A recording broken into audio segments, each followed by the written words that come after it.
Nous ne donnons pas pour que Dieu nous donne en retour, mais c'est parce que Dieu nous donne que nous donnons pour ses œuvres.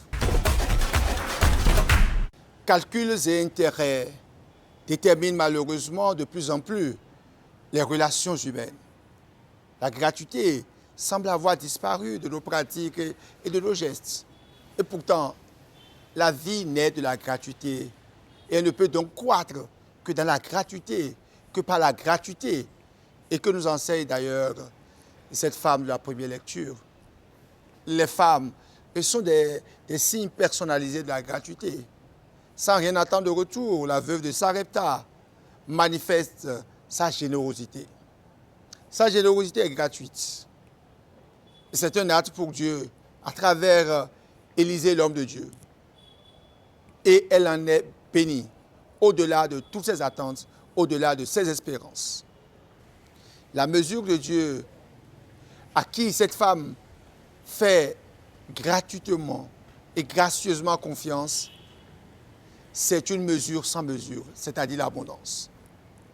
Nous ne donnons donc pas, comme certains tentent de le faire croire avec tapage et même des exemples. Nous n'avons pas alors besoin de mettre en place des stratégies ou des gymnastiques, comme c'est désormais courant, pour inciter à participer à l'œuvre de Dieu.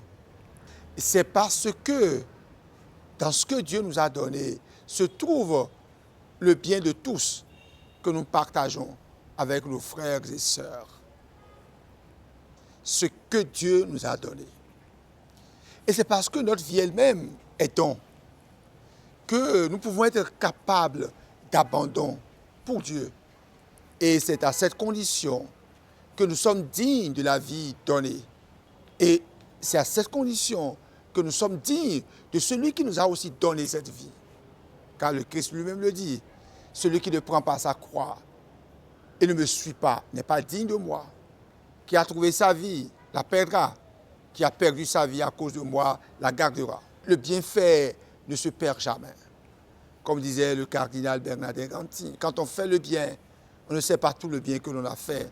Et on ne sait même pas tous ceux à qui on a fait du bien. Oui, le bien nous protège. Jésus élève alors la générosité au rang de précepte et de condition de participation à la communion trinitaire. Qui vous accueille, m'accueille. Et qui m'accueille, accueille celui qui m'a envoyé. Et celui qui accueille le Seigneur et qui accueille l'envoyé du Seigneur, celui-là en recevra la récompense.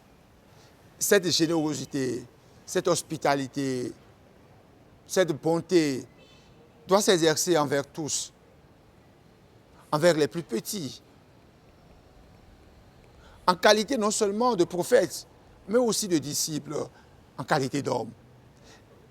Bien souvent, malheureusement, nos actes de générosité sont calculés.